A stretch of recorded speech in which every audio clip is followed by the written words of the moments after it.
இருக்குதா இல்லையா? அப்புறம் புதுசா ஒரு கேள்வியை கேக்குறீங்க. எல்லாம் தெரிஞ்சுக்கிட்டே என்ற கேள்வியை கேட்கிறது அழுத்தமா?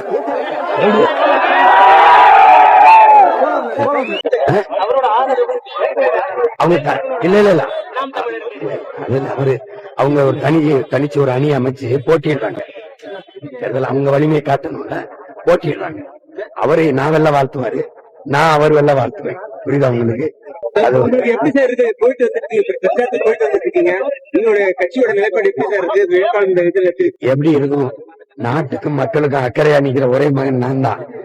எல்லாரும் 2000 2500 இது இலவசம், அது இலவசம், அது இலவசம், இலவசம். இலவசம்ன்றது சீட்டிங், ஏமாற்று. நான் அந்த நிலையில இருந்து மொத்தமா மாத்தணும்னு நினைக்கிறேன். நான் 3 தான் இலவசம்: தண்ணீர், குடிக்கிற நீர், படிக்கிற கல்வி, பார்க்கிற மருத்துவம். இது 3 தான் தரமா, கட்டணம் இல்லாத உலக தரத்துக்கு என் மக்களுக்கு கொடுப்பேங்கிறேன். மத்ததெல்லாம் எதுவும் இலவசம் தர முடியாது. கல்விக்கு ஏற்ற வேலை, வேலைக்கு ஏற்ற சம்பளம், அதை கொண்டு வாழ்கிற பெருமை மிக்க வாழ்வை கொடுப்பேன். புரியுதுன்னு நினைக்கிறேன். நஞ்சில்லா உணவு, அதுவே எங்க அளவு. நானே விவசாயம் செய்வேன். ஒரு பூச்சி, ஒரு ரசாயன உரம் இல்லாம தூய உணவை, நல்ல உணவை என் மக்களுக்கு கொடுப்பேன். குடிநீரை நானே கொடுப்பேன். மின் உற்பத்தியை நானே செய்வேன், முதலாளிகிட்ட கொடுக்க மாட்டேன். கணக்கில்லாத காற்றாலை, சூரிய ஒளி, மின்சாரத்திலிருந்து தடையிட்டு கொடுப்பேன். புரியுதுன்னு நினைக்கிறேன். பசி இல்லாத சொல்ல நானே ஒழிப்பேன். வேலை இல்லைங்கிற சொல்லுக்கு வேலை இல்ல மாக்குவேன்.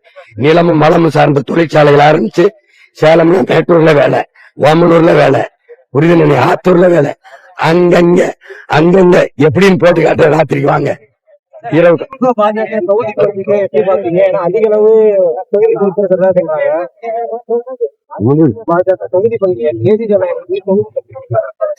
கவனிச்சீங்கன்னா எங்கெங்க திமுகவுடைய அமைச்சர்கள் நிக்கிறாங்களோ அங்கெல்லாம் பாஜக ஒதுக்கிடுச்சு. அவங்க பிஜேபி பிஜேபி சொல்லி எளிதா தோக்கடிக்கணுங்கிற நோக்கில எல்லாம் ஒரு புரிந்துணர்வு ஒப்பந்தம். புரியுதுன்னு நினைக்கிறேன். புரியுது மறுபடியும் சொல்லுவா. மறுபடியும் எங்கெங்க நீங்க திமுகவுடைய இப்ப அமைச்சர் இருக்காங்களோ அந்தந்த தொகுதிகளை எல்லாம் கூட்டணி கட்சிக்கு தாமரைக்கு ஒதுக்கிட்டு இவங்க என்ன பிரச்சாரத்தை வைப்பாங்க? அது மதவாத கட்சி, அதை வரவிடக்கூடாது, அதை ஒழிக்கணும்னு பேசுவாங்க. நாங்க என்ன பேசுவோம்? பிஜேபி வரக்கூடாது, காங்கிரஸ் வரலாமான்னு கேட்போம். எந்த அடிப்படையில் எதை வச்சு காங்கிரஸை புனிதப்படுத்துறாங்கன்னு கேட்போம். இந்த நாட்டுல விடுதலை பெற்ற இந்தியாவை 60 ஆண்டுகள் ஆண்டது இந்த காங்கிரஸ் தான். இந்த நாடு நாசமானதுக்கு காரணம், குறிப்பா என் இனத்தை நாசமாக்குறது காங்கிரஸ் தான். என் மண்ணின் உரிமையை பூரா எடுத்துட்டு போனது. கல்வியை எடுத்துட்டு போனது யாரு? கச்சத்தீவை எடுத்து கொடுத்தவன் யாரு? காவிரி நதியை பறிச்சது யாரு? என் நிலத்துல நச்ச ஆலைகளை போன நட்டவன். ஒரு தேசியனத்தின் தேச விடுதலை கனவை அழிச்சு நாசமாக்கினவன் யாரு? அழிச்சதாவே கூட இருந்தவன் நீ. 2 பேரும் சேர்ந்துகிட்டு எந்த வழியில் காங்கிரஸ புனிதப்படுத்துவ? முதல்ல இந்திய திணிச்சு இங்க 500க்கு மேற்பட்டவன் என் முன்னோன் போராடி செத்தான். திணிச்சது யாரு? ஜிஎஸ்டி, சரக்கு மற்றும் சேவை வரி கொண்டு வந்தது யாரு? நீட்டை கொண்டு வந்தது யாரு? என்ஐஏ கொண்டு வந்தது, என்ஆர்சி கொண்டு வந்தது யாரு? சொல்லுங்க, நீங்க சொல்லுங்க, கொண்டு வந்தது யாரு? அதிமுக இந்த அதிமுக அமைச்சர்கள் எல்லாம் நிக்கிற இடத்துல பிஜேபியா போட்டு முடிக்குதுன்னா அதுக்கு என்ன அர்த்தம்?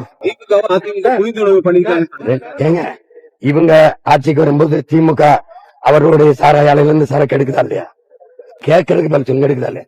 திமுக வரும்போது அதிமுக காரங்க சாராயில இருந்து சரக்கு எடுக்குதா இல்லையா? இப்ப புரிந்துணர்வு ஒப்பந்தம் இல்லையா? வாங்குற கமிஷன், இவங்க வந்தாலும் மலையை வெட்டுவாங்க, அவங்களுக்கு கமிஷன். அவங்க வந்தாலும் மலையை வெட்டுவாங்க, இவங்களுக்கு கமிஷன். இருக்குதா இல்லையா?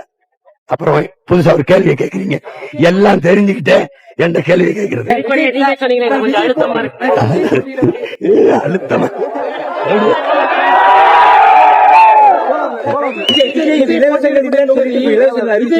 தொகுதி பாமக கொடுக்கப்பட்டிருக்கு. அதுல ஏதாவது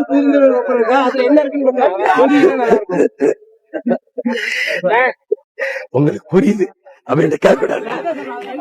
பதில தெரிஞ்சுக்கிட்டு கேள்வி அண்ணன் கேட்கக்கூடாது. பதில தெரிஞ்சுக்கிட்டு அண்ணன் கேள்வி கேட்கக்கூடாது.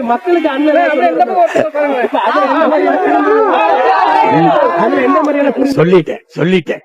அதுதான் அதுக்கு ஒரே பதில் தான்.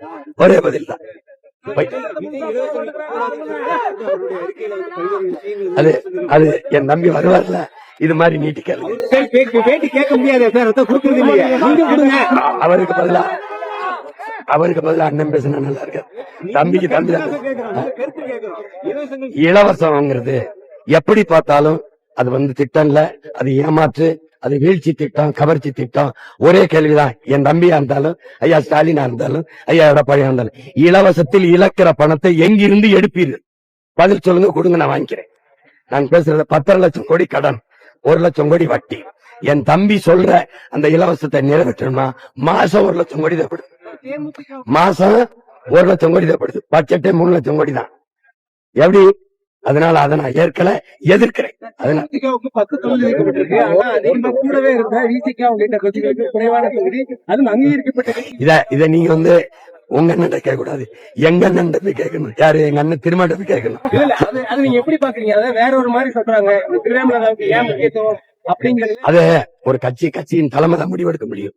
அதுல போய் நம்ம கருத்து சொல்ல முடியாது.